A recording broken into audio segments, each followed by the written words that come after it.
I just feel like I've been around the block, ripping up fantasy stock, working around the clock. Look at the view from the top. Researching rookies a lot? No, I just be listening to pods. Yeah, one in particular, I'm just a messenger. Let me just pass on the rock.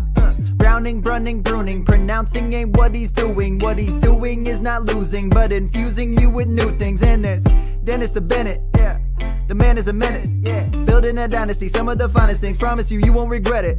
Sly as a fox, culture than pop. Give him his props. Here is a thought, here is a box, and you cannot compare them at all. So don't even try. Careful with the news, but when you use a take, I take up Tony Fire. I mean Dyer, because anyone else is a huge mistake. Whoa, fantasy round table, fantasy round table, yeah. Fantasy round table. Come take a look at the crown, baby. Hey, fantasy round table, fantasy round table, woo. Fantasy round table. Come take a look at the crown, baby. Go. Hello and welcome to another episode of the Fantasy Football Roundtable Podcast. It's Thursday and it's later at night, and instead of unmuting my mic, I took myself back out of the show and then started the intro and realized, something's not right. But you know, Dennis, it's Roundtable after dark. Vacation is upon us. It's been the hottest day of the year here today. It was 97 degrees, which I know doesn't sound hot by the standards some people have. It's a dry heat, though, isn't it? It's a dry heat, but when you're at elevation, man, I lived in California. I had 110-degree temperatures. This feels hotter when the sun's directly out on to you. We're at like 6,300 feet. But I'm getting ready to go to New Orleans, so it's going to be both hot and 90% humidity. So I guess today was just an entree before we get to that. But Dennis, how's your week been? Man, my week's been crazy busy. Working the phones, the emails, the text messages, trying to help the boy book his tour in August. We still got a couple open dates. We're juggling balls and got irons in the fire and just trying to make that happen. The little ones' baseball season is fully underway. Today was the last day of football camp.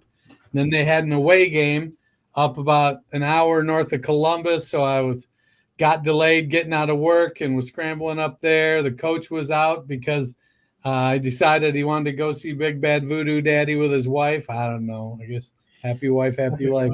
Yeah.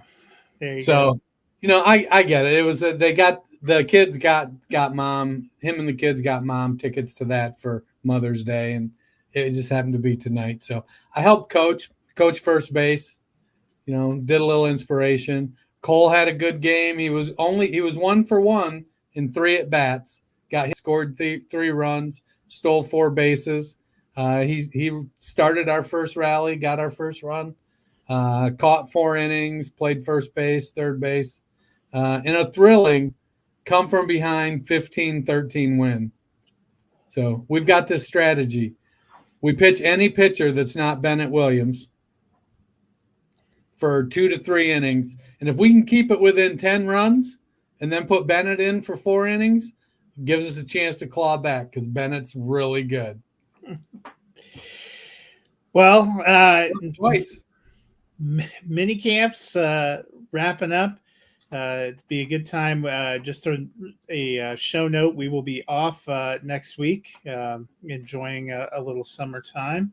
But there is a little bit of news before they break. Juwan Johnson having foot surgery. It's still early in the summer, but probably not a great sign. I find it hard to believe this benefits anyone other than Taysom Hill. I'm a Foster Moreau guy myself.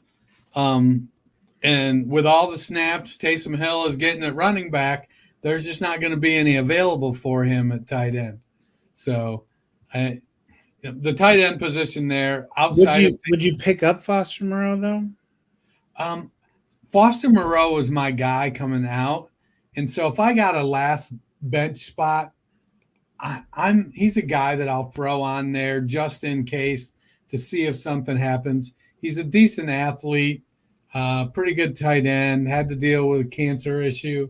But by and large, he's been not much of an entity. And I don't know, with Derek Carr, quarterback, I don't know that there's going to be a whole lot of stuff outside of Olave and Kamara, anyways. I mean, Carr could be a not in his favor though, because he was with Carr in with the Raiders. Raiders, yeah. Well, maybe a little familiar. I mean, the hard thing is that Moreau is the guy, or not Moreau, Hill is the guy that's going to get the quote unquote tight end fantasy points, but he's going to get them playing receiver, playing quarterback, playing tight end, playing running back. And so it ends up kind of diluting the position for guys like Foster Moreau and by proxy, Juwan Johnson. You always get nervous when it's a foot issue. Johnson's he's 27 years old now, and he caught 60 or had 65 targets 2 years ago, 59 targets last year, but just hasn't quite put it all together. Yeah, he was TE 26 last year, but missed 1, 2, 3. Looks like he missed 4 games. But I mean, right, many games. We're starting to hope for the Gary Barnidge season out of Juwan Johnson's what we're looking for.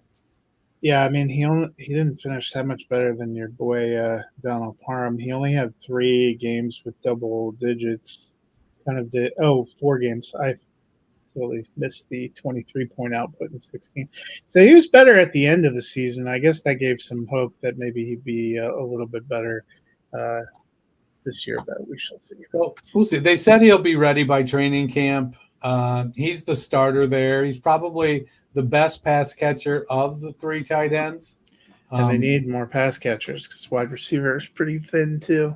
Yeah. So, if you have him, you can keep stashing him, but he's your tight end 3 probably.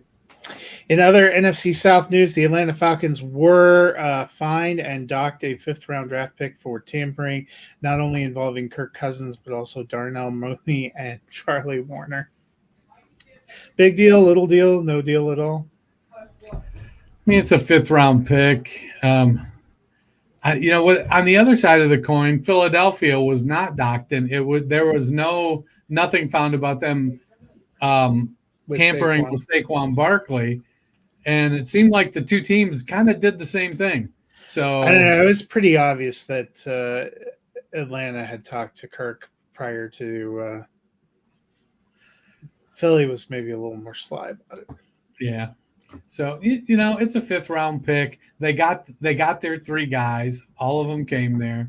I mean, you really have to suck at it to get tagged for tampering now that they actually have a legal tampering period. That's so. Right. You couldn't wait for those 2 days, huh? Trevor Lawrence signs an extension, 5 years, $275 million. Tua's just got to be sitting there staring Mike McDaniel and Miami's front office dead in the face. We figured they probably would extend Lawrence. He becomes now not only the only one of the 5 first-round quarterbacks from the 2021 draft to still be with their team, he's the only one to get a second contract so far. I mean, it makes sense. It's what the market is. He's an above-average quarterback with some possibly elite potential. He hasn't achieved it yet, but we can see flashes of it from him. Is this going to be the year he steps forward? I don't know. We'll see. Yeah, and I get that they don't want to be in the same position, as the Dolphins are right now, trying to fight to keep a player they know they want to keep. But that is a pretty hefty deal. Becomes the highest paid quarterback. I would have liked to see a little better showing last year. I thought he took a step forward in year 2, and there was a little regression in year 3. Maybe who he shouldn't have played in some of those games. Maybe he was too banged up. But it's going to be kind of a big year now because they went into last year. I thought the Jaguars were by far and away the best team in their division. And this year, I'm not even sure I think they can make the playoffs in the AFC. So, yeah, it's going to be an interesting year. The hard thing is you have a quarterback or you don't have a quarterback, and They Trevor Lawrence, probably have a quarterback. they probably have a quarterback. So Speaking of probably have a quarterback, that brings us to our two teams we're previewing tonight, which is the bottom half of the AFC East draw. And both of these teams are hoping that in 2024, they might actually have a franchise quarterback that they can rely on at least for 2024. The Patriots probably hoping for more than just 1 year. But we start with the Jets. They finished 7-10, third in the AFC East. Key departures: CJ Uzama, the tight end, left. Mekhi Becton, the right tackle, left. They did add quarterback Tyrod Taylor to give them a veteran backup. They did send Zach Wilson, I forgot, was among the departures, was traded to the Denver Broncos, which is why they brought in Tyrod Taylor to be the backup quarterback. They brought in Mike Williams at receiver, Tyron Smith at tackle, and Javon Kinlaw at defensive tackle, among others. Draft picks, they used their first pick on Olu Fashanu at tackle. They got Malachi Corley, a wide receiver. Both of us are kind of interested in Braylon Allen, a running back that both of us kind of liked, and they took another running back in Isaiah Davis. They also grabbed a potential quarterback of the future in Jordan Travis. Fantasy finishes a year ago. Zach Wilson ended up as QB 29, started the most games, played the most snaps there, but it was basically a big rotation in New York after Aaron Rodgers lasted all of 4 snaps. Despite it all, Breece Hall finished as running back 2, coming back off of a pretty big knee injury. He looked incredible. Garrett Wilson finished as wide receiver 26. Tyler Conklin as tight end 18. Dennis, they're hoping Aaron Rodgers is going to be back for a lot more than 4 snaps this year. They've added some wide receivers. We still have some young guys like Xavier Gibson and last year's free agent acquisition, Alan Lazard, that could be in the mix. How are you feeling about the Jets from a fantasy perspective? So I love Garrett Wilson. I love Breece Hall. I really like Tyler Conklin. Mike Williams, I got to be able to get him cheap. I don't have a lot of faith in him staying healthy. It feels like Williams is going to end up getting injured, opening the door for Alan Lazard. They've got a couple college free agents from last year that they like, and Xavier Gibson and Jason Brownlee. Right now, Malachi Corley's listed as their starting slot receiver. I just don't know how much value that's going to provide. We've seen Rodgers historically. He's got one big dog. That's going to be Garrett Wilson. And Breece Hall is a bona fide stud. It has been interesting to watch. Braylon Allen has been climbing the depth chart, and camp notes have said he's looking like the favorite to win the number 2 job. Still just 20 years old. And 3 years of college, 20 years old. Isaiah Davis was a 5th rounder, picked a round later. Very similar back to Braylon Allen. I don't think either one of them are as good a pass catcher as Breece Hall. So if Hall gets injured again, that's going to give me some concern. Deep down on the depth chart, they do have Xavier Holiday out of Arizona State, who was a very good pass catcher in college, and Tariq Cohen, who was a very good pass catcher in the NFL, but seems to, he's If those guys make the roster. Injuries, yeah. So, I think Valladay may make the roster because he provides some flexibility. Sorry, Mike. Our lads is glitching. And because of the ability to be a good pass receiver, I don't know if Braylon Allen and Isaiah Williams, I think that was the other guy's name. It just Isaiah Davis and Braylon Isaiah Allen. Davis. Yeah. They have very similar skill sets. So I don't know if both of them are active on game day. So I think one of the big fantasy questions probably Aaron Rodgers, not just because we're hoping he comes back healthy and plays more, but what does he look like in Just this hoping he offense? comes back right now. Yeah. In He's out partying with Miles Teller. 2022, his last full season with Green Bay, he finished as quarterback 13. In 2021, they had a pretty stellar season. He missed a couple of games and still finished as QB6. What is kind of your expectation or reasonable range for Aaron Rodgers? I mean, do you think he goes right back to being top 12? Do you feel better with him as a QB2? I definitely feel better with him as a QB2, but I'm not. I feel like he's going to be in that 8 to 12 range, with the back half of the season kind of heating up for him as he continues to get healthier, gain more confidence in the Achilles, develop chemistry. He wasn't there much last year, and so it isn't like he's in sync with all of these receivers there. Isn't there much? 4 Right. snaps. Well, and that's the So thing too with Hard Knocks. You could see they weren't clicking really that incredibly. I was fascinated by that in Hard Knocks. The offense was real up or down, and I don't think he played in preseason last year either. Really, they played a lot of Zach Wilson. So they already missed mandatory minicamp. I feel better with him more in the 12 to 15 range, I think. I wouldn't also be shocked if he ended up in the 16 to 20 range. He's 40. He didn't play at all last year. He was already, I had some questions about maybe, age catching up with him in 2022 when he was QB 13. He had some clunkers with a young team that he was still feeling out in Green Bay. It's a young Jets offense in some ways, guys still feeling out. You're right, Mike Williams, not only new to the team, but has struggled to stay on the field.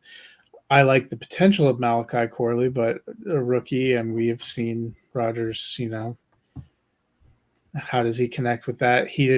I would doubt that he threw many passes to Xavier Gibson in camp, and so wouldn't have really been part of that. I mean, Lazard might be one of the guys he has the best chemistry with. He did seem to have some chemistry with Garrett Wilson from what we saw in Hard Knocks last year, but there's some good potential, I still think, for the Jets, but questions for me. Well, I don't care who you are. If you go into the New York Jets, you figure out how to have chemistry with Garrett Wilson. Yeah. Well, and I think Garrett Wilson will be fine. And Brees Hall was incredible despite a semi-garbage offense all around him in terms of a passing game, even a blocking scheme. So I think he'll be great. So, we talked about Buffalo and Miami. We still think they're going to be pretty good. How are you feeling about the Jets? I'm buying in somewhat.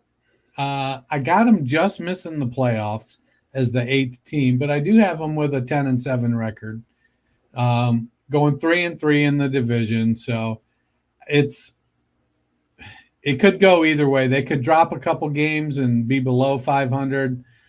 They could end up winning another game or two. I don't think they win the division. I'm not going to be surprised if they make the playoffs, especially if Rodgers stays healthy and develops some chemistry. They drafted Fashanu, who's going to back up Tyron Smith.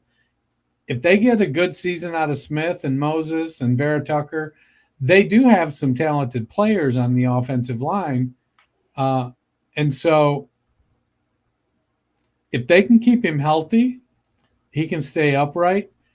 He's still got a great arm, and he still generally makes good on the field decisions. I don't know about his off the field decisions anymore, but he still makes pretty good on the field decisions. Well, apparently he and Robert Saleh are on the same page. That's all that matters. I had them with 11 wins. I think I mentioned I had all three of those top AFC East teams with 11 wins and in the playoffs, which is a little bit of a reversal for me.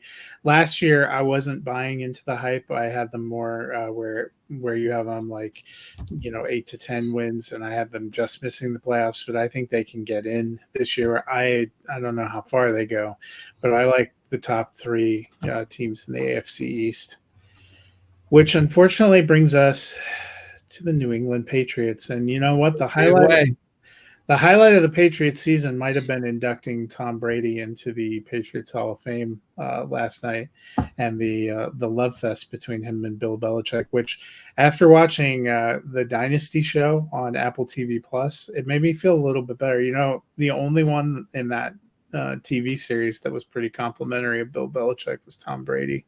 It's kind of nice to see them with a greater appreciation for one another. It almost reminds me of like Phil and Kobe after they had their falling out and came back together, and they're like, hey, you know what? It was pretty good being with you. I do like having you around. I feel like having you around. But no Belichick and no Brady coming to the rescue for the Patriots. They didn't really get a lot out of the team last year. They finished 4-13, fourth in the AFC East. Key departures: Mac Jones now in Jacksonville, backing up $55 million man Trevor Lawrence. Ezekiel Elliott back to being RB1 in Dallas. Mike Gesicki goes to be tight end 1 for the Cincinnati Bengals. They did bring in Jacoby Brissett. Gives them a veteran at quarterback. They brought in Antonio Gibson to add to the running back room. They brought in KJ Osborne at wide receiver, which I made jokes about until in a moment I give you fantasy finishes. And they also brought in tight end Austin Hooper to pair with Hunter Henry, who they retained in the draft. They went and got their franchise quarterback, Joe Milton, no, I'm just kidding. They grabbed Drake May with the number 3 overall pick. They did get Joe Milton later. There was a couple of teams that took a quarterback high and then took a second one later. They did the same thing with receivers, which is probably good because they didn't have any of those either. They took Jalen Polk early, and they took Javon Baker a little bit later. Fantasy finishes last year: Mac Jones was QB 30, Bailey Zappi, who's still on the roster, was QB 38. Ezekiel Elliott was running back 30. Ramondre Stevenson, running back 35, missed quite a bit of time with injury. Gibson, who they brought over, was running back 39 last year. Demario Douglas, wide receiver 64. Kendrick Bourne, who they brought back, wide receiver 69. Ironically, Osborne in Minnesota was actually wide receiver 57, would probably be the highest scoring receiver. Well, not probably, is the highest scoring fantasy receiver that is currently on the roster for the Patriots. Highest score from 23. Hunter Henry was tight end 19, started really hot, kind of faded a little bit down the stretch. Dennis, I think they have a couple of interesting running backs. I don't know how I feel about the May Jacoby Brissett grouping, but the pass catching group for the Patriots does not inspire a lot of confidence for me. Do you feel different? It is a big bowl of hope. We hope. Hope wasn't the word I thought was coming there. Kendrick Bourne has shown flashes over the course of his career, and he seems to get sidelined by injuries. But he has these stretches where he looks like a bona fide wide receiver 1, not a, top 12 wide receiver 1, but like a wide receiver, like top 30 wide receiver 1. And if he can keep it together, stay healthy, we might see that. They've got, they drafted Javon Baker, who, if you listen to him, is, the next coming. And I'm all about having confidence. You want your players to have confidence. Tyquan Thornton hasn't done much since he's been there. He does provide a deep threat.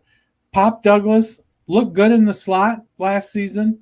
We've seen the Patriots come up with some slot guys out of nowhere in Edelman, and then going and getting who's the other cat that's now coaching?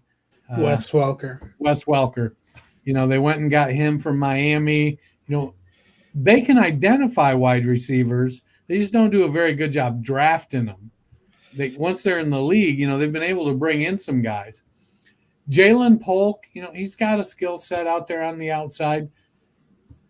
KJ Osborne to me is a good wide receiver 3-4. They've got him at their 4 if Polk pans out. I think that if Javon Baker and Jalen Polk pan out, then Osborne may be the wide receiver 5. And in which case, I don't think that's an awful group. I just don't think there's any high-end players in the group yet. I mean, so obviously I did give you Douglas at wide receiver 64 was their top finishing wide receiver last year. I'm looking. So Demario Douglas played in 14 games, led them in targets with 79, caught 49 for 561, 0 touchdowns. Kendrick Bourne, you were right, only played 8 games, 55 targets, 37 for 406 and 4 touchdowns. Juju Smith-Schuster, who is still there, only played in 11 games last year. I forgot he was injured so much. 47 targets, 29 receptions, 260 yards, and a touchdown. Hunter Henry, 61 targets, 42 receptions, 419 yards, 6 touchdowns to lead the passing touchdowns, only played in 14 games. They had Devontae Parker last year. He had 55 targets, 33 receptions. He's obviously now gone and retired. Tyquan Thornton, 23 targets, caught 13 passes for 91 yards. That's not even really – it's interesting. We do think of him as deep threat, but that's averaging 7 yards a carry. They're probably manufactured bubble screen type of touches because he was struggling picking up the offense. I have trouble believing that they get anyone above wide receiver 5 level, because wide receiver 5 would be better than what they had last year. I think they get – so for me, having somebody as a wide receiver 4 there is going to come down to health. And if somebody can establish themselves, whether it's Bourne and he stays healthy, he was wide receiver 69, missing 8 games last year. So if he stayed healthy – I mean, wide receiver 5 – though for fantasy would be 49 to 60. I mean, I think it's optimistic to think anybody cracks the top 50. I think it depends on health. The quarterback situation is going to be a little bit iffy. Brissett has a particular set of skills. Taking chances is not one of those particular skills. Do you think he ends up starting a few games? It's one, to me, it feels like it's one of those situations where everybody's brain is going, we really should start the veteran. The veteran is going to give us the best chance to win. If I'm here's the coach. Gerard Mayo.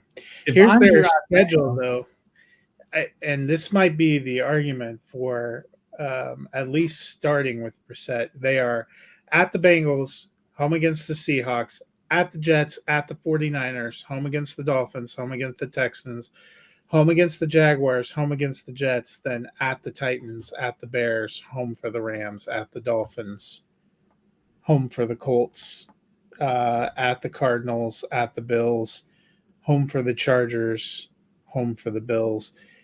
But that first, through October, they do have a run of 4 straight home games with Dolphins, Texans, Jaguars, Jets. And you start with Bengals, Seahawks. They're still a team in transition. If you think Drake May is your guy for the future, they haven't exactly loaded up with weapons. I don't know that I roll him out there for what could be a confidence-killing stretch. Well, it comes down to how much confidence he can instill in them, in his ability to withstand the storm.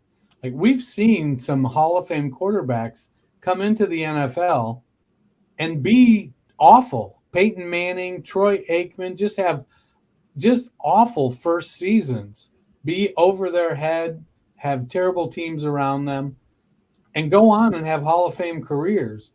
I'm not saying Drake May should be in that category, but you get better by playing. I mean, there's some improvement that can be made from practice and theoretical book learning, film watching, but you get better from playing. And I have them. I've got them with I don't want to say a decent record, but I'm a little more optimistic about them than you. I do have them starting slow, like real slow. What, 2-6, kind of slow. I think that if I'm Gerard Mayo, I don't know how many chances I'm going to get to build a team.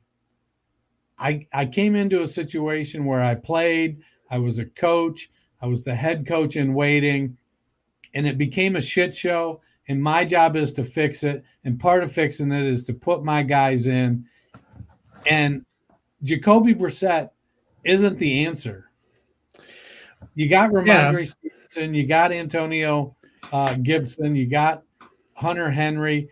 So there's some conservative play. Like, they could play a relatively conservative brand of football that doesn't put Drake May in a position to get the snot beat out of him.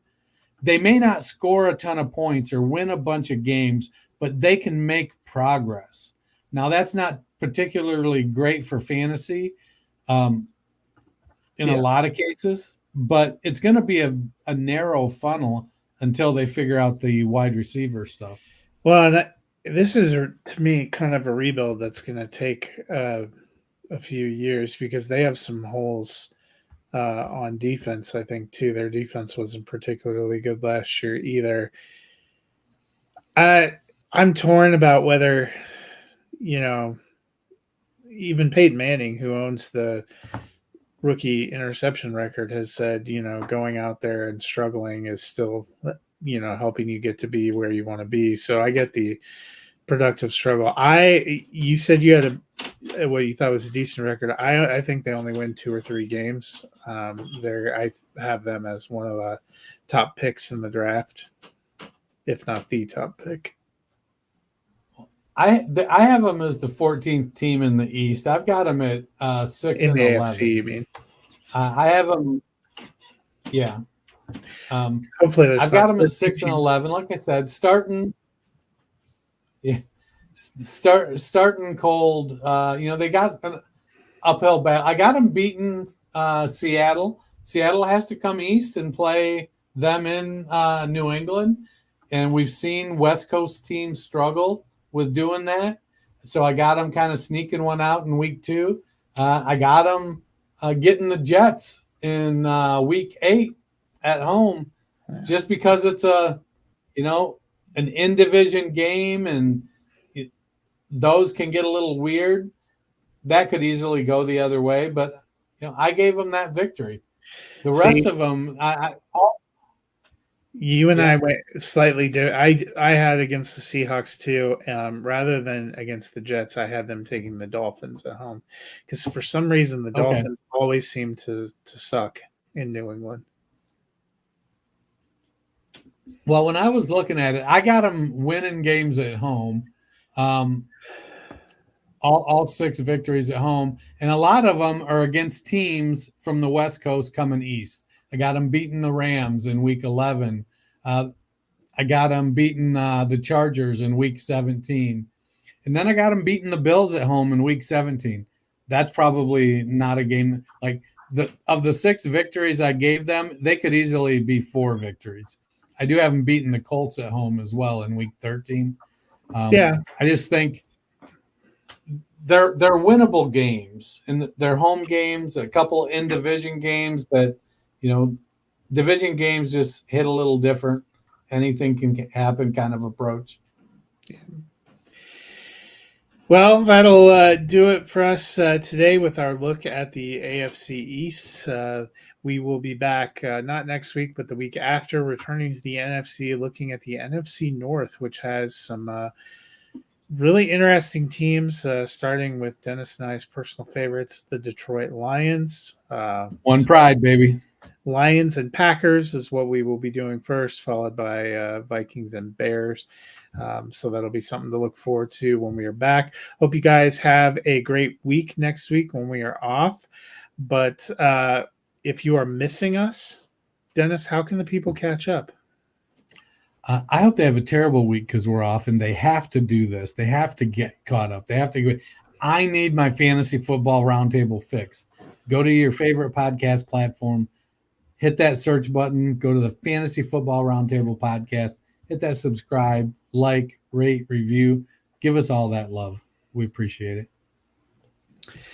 Well, that'll do it for us today, and that'll do it for us this week. We will be back probably closer to our normal time when we are back on Tuesday, the 25th. To look at One Pride and the Packers. Until then, you guys have a wonderful, wonderful week.